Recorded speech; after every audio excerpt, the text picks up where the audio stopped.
शेवंते, ही बैठक मोडली.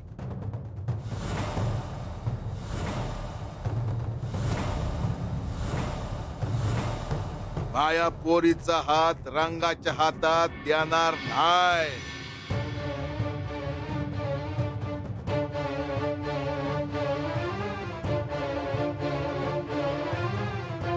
लय झालं तुमचं. निघा आता. आया म्हणून तुला म्हणलं होतं ही समजत थांबीव म्हणून. मी तेच सांगत होतो पण ऐकले नाहीस.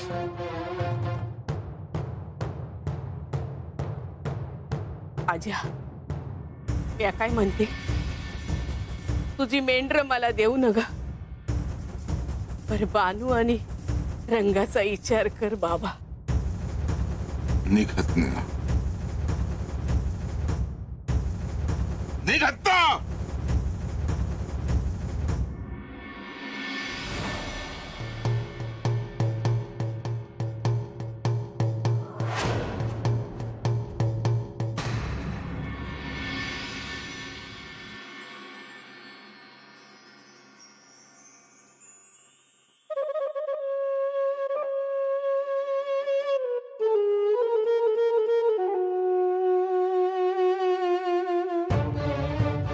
आज्या, समद्या वस्ती मोर तू सोयरीक तोडलीस.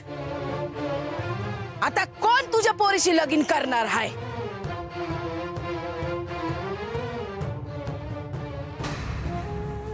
माझ्या संग होणारं लगीन तोडलंस, माझं सपान मोडलंस.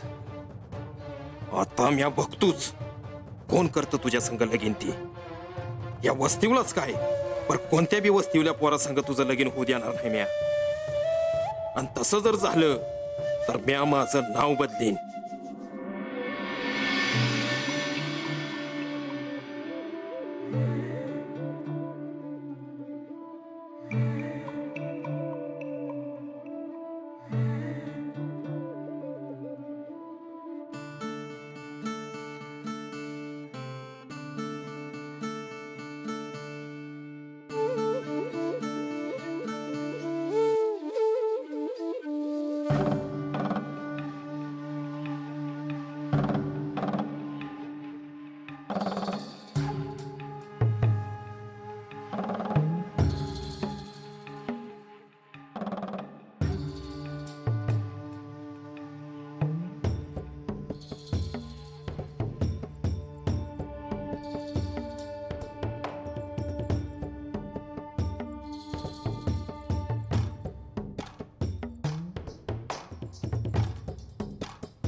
सारीपाटाचा खेळ संपला.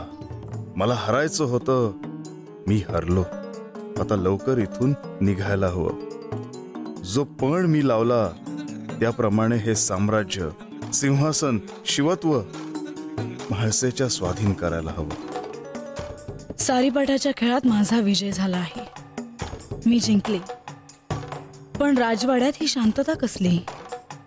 विजयाचा उत्सव दिसत नाही, फुलांचा वर्षाव नाही, ढोल नगारे नाहीत, जय जयकार नाही. मी जिंकले याचा आनंद कुणालाच नाही का झाला?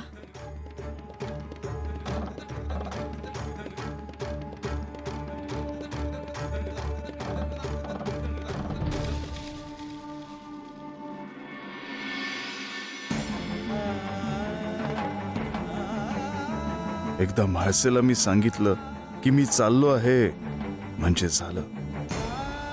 मला बानूला म्हणजेच जयाद्रीला दिलेले वचन पूर्ण करायला जायचं आहे. बानूशी मला विवाह करायचा आहे. यांनी पराभव एवढा मनावर घेतला आहे का? मी जिंकले ह्याचं साधं अभिनंदनही कोणी केलं नाही.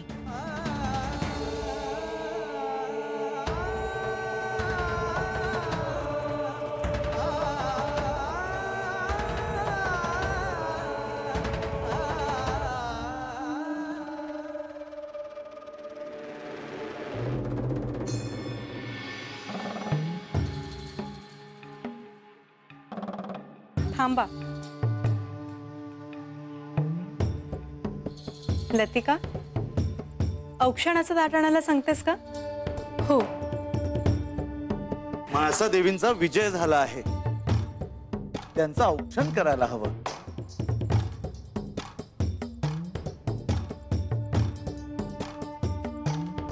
लक्ष्मी देवी, तुम्ही आहात म्हणून एवढं तरी झालं,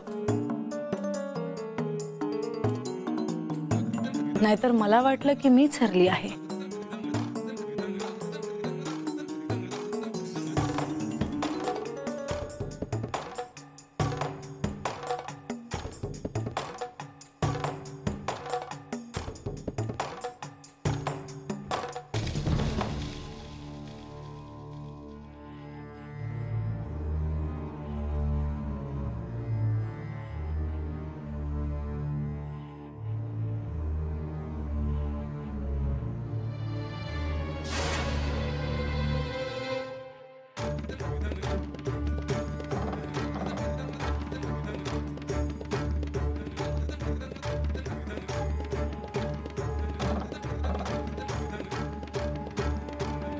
आता आपण सगळे विश्रांती घेऊया.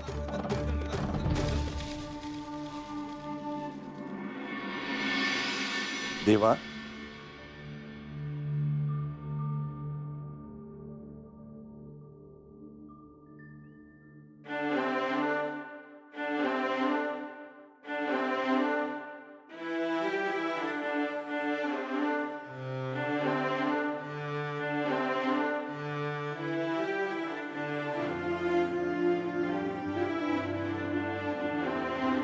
येते मी.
म्हाळसा, इथून आपल्या वाटा वेगळ्या झाल्या आहेत.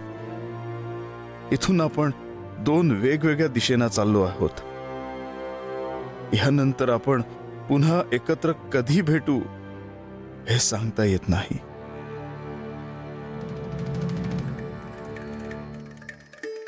महाराज, मी तुमचे हे उपकार जन्मभर विसरणार नाही बघा. नाही बानू, मी केवळ निमित्त मात्र आहे. तू मनोभावे श्री खंडेरायांची प्रार्थना केलीस, ती त्यांच्यापर्यंत पोहोचली आणि म्हणून त्यांनी मला इथे यायला सांगितलं. श्री खंडेराय कधीही आपल्या भक्तांना संकटात पडू देत नाहीत. आणि अजामे, तुझ्या मुलीचा आणि श्री खंडेरायांचा विवाह होणार हे मी तुला सांगून देखील बानूचा दुसऱ्या कुणाशी तरी विवाह लावण्याचा विचार तुझ्या मनात आलाच कसा? हो महाराज, अहो हात जोडतो तुमच्या मोर. ते रागाच्या नादात डोसकं ठिकाण नव्हतं बघा माझ. पण आता मला माझी चूक समजली आहे. पण अजामेळ, जे झालं ते अयोग्यच होतं. होय, अहो पर पोरीची काळजी ना मला धड बसू देईना, म्हणून तर मी यो समजा घाट घातला बघा. पण माझी चूकच झाली. मला ठाव आहे, माझी चूक केली ना ती मला नाही सुधारता येणार. अजामेळ, तू मनुष्य धर्माप्रमाणे वागलास. तुझ्या मुलीचं हित बघण्याचा तू प्रयत्न केलास हे सगळ्यांनाच माहित आहे. पण या गोष्टीचा तुला पश्चाताप होत आहे हे त्याहूनही महत्वाचं आहे. वाईटातून चांगलं हाती येतं असं म्हणतात, ते काही उगाच नाही. वय महाराज, पण आता ह्या पुढं कसं काय करावं काय बी समजना झालं बघा. पोटच्या पोरीशी नग तसं वागलो म्या, तिला घरात कोंडून ठेवली. आता हे समज आठवलं ना तर मन गलबलत बघा. अजामे, आत्ता जशी चूक झाली तशी परत होता कामा नये. बानूच्या लग्नाचा विषय तू स्वतः काढणार नाहीस याची काळजी घे. आणि अजामे, मी तुला मागेही सांगितल्याप्रमाणे बानूने जशी श्री खंडेरायांची भक्ती केली तशी तूही श्री खंडेरायांची भक्ती कर. तू त्यांना शरण जा. महाराज, आता तुम्ही म्हणताल ना तसंच होईल बघा.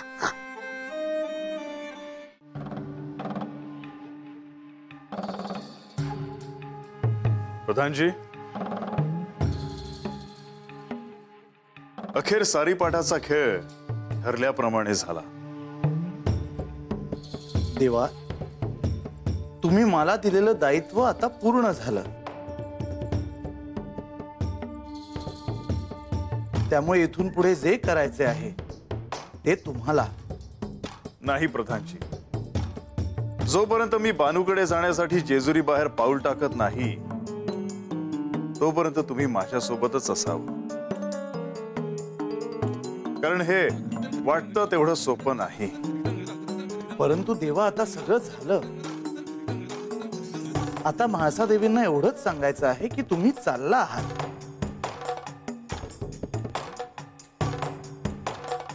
हो, मीच सांगणार आहे.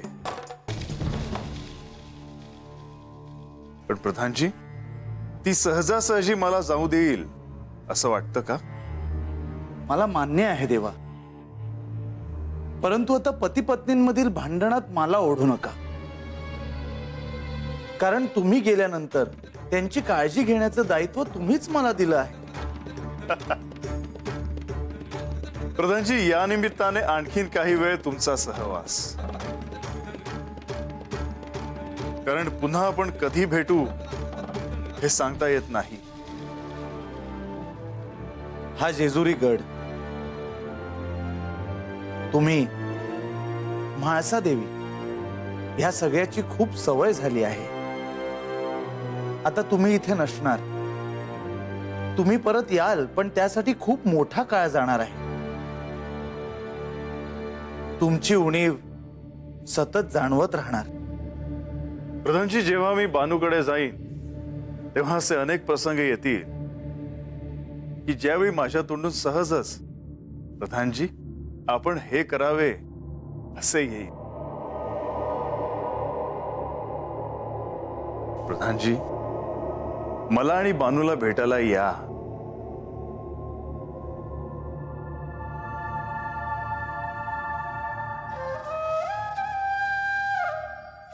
लतिका, इथून सारीपाठाच्या खेळासाठी निघताना माझ्या मनात काय काय चाललं होतं आणि आज मी विजयी होऊन इथे परत आली आहे. म्हाळसा, खरंच तू खूप सुंदर खेळलीस. ते डाव प्रति डाव, माणसांचा जल्लोष, हे माझ्या नेहमी लक्षात राहील. एका क्षणी मला असं वाटत होतं तू हरतेस की काय. तुला असं वाटलं की मी हरेन? शक्य नाही. खेळाच्या आधी मी यांनाही सांगितलं होतं की मी जिंकणारच. पण म्हाळसा, राजवाड्यात, गडावर तुझ्या विजयाचा उत्सव कुठेच दिसला नाही.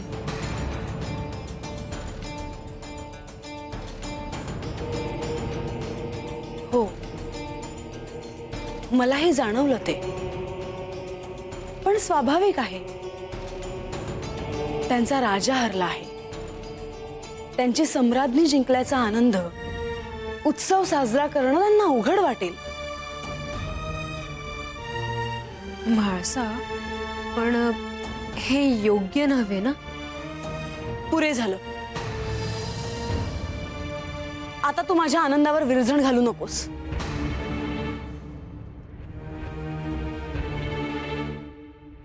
मी मी येऊ का? आता तुला लगेच राग आला वाटतं. नाही म्हाळसा, तू जिंकलीस म्हणून देशोदेशीच्या राज्यांनी तुझ्यासाठी भेटी पाठवल्या आहेत. त्या गडावर पोहोचतील, त्या आणायची व्यवस्था करते. लतिका, तूही माझ्या आनंदात सहभागी होणार नाहीस? अगं असं कसं म्हणतेस म्हाळसा? मी आनंदीच आहे. कसा साजरा करायचा तुझ्या विजयाचा उत्सव? यांना विचारू? आता ते मी कसं सांगू? मला असं वाटतं, मी जिंकले म्हणून जेजुरीत आणि पंचक्रोशीत सगळीकडे अन्नदान व्हावं. भोजनासाठी अगणित पंक्ती बसवाव्यात, सगळ्या लोकांना भेटी द्याव्या, असं वाटतं मला. योग्यच आहे. तोंड गोड झाल्याशिवाय विजयाचा आनंद नाही. आणि म्हाळसा, देवांना, प्रधानजींना, लक्ष्मी देवींना यांनाही तू यात सहभागी करून घ्यायला हवं. पण या विजयाचं श्रेय मी नारद मुनींना देईन. त्यांनीच मला सारीपाट खेळायची कल्पना सांगितली, म्हणून मला हा विजय दिसला. लतिका, त्यांनी माझा पुन्हा विश्वास जिंकला.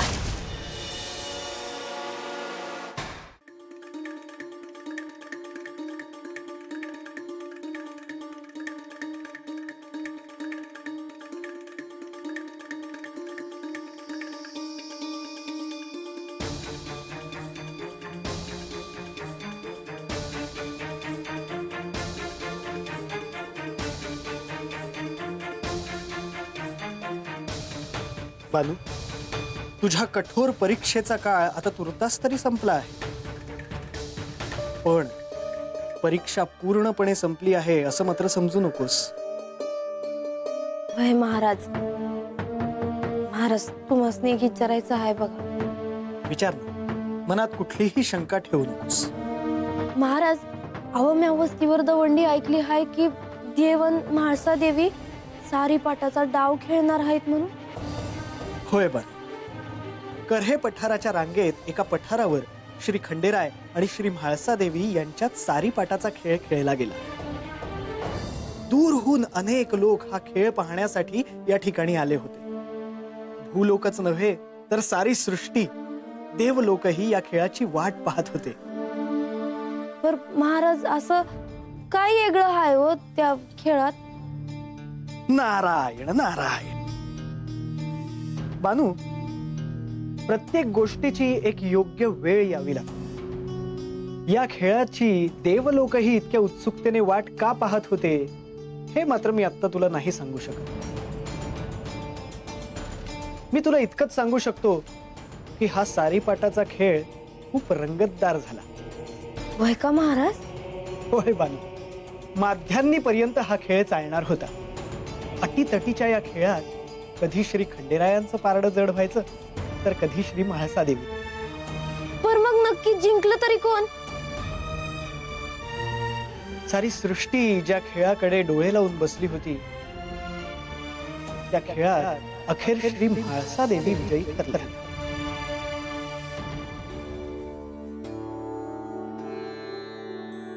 म्हणजे देव हारलं होय?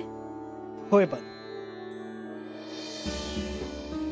नारायण नारायण. बानू, हा खेळ हरणं किती महत्वाचं होतं हे मी तुला कसं सांगू. बानू, तुझ्यासाठी श्री खंडेराय हरले आहेत, पण एका अर्थाने तेच जिंकले आहेत हे नक्की. बानू, या पुढच्या काळात तुला एक अत्यंत महत्वाचं असं व्रत करायचं आहे. हे व्रत काय आहे ते मी तुला सांगायला येणारच आहे, पण आता मला जायला हवं. वय महाराज. शुभम भवतु.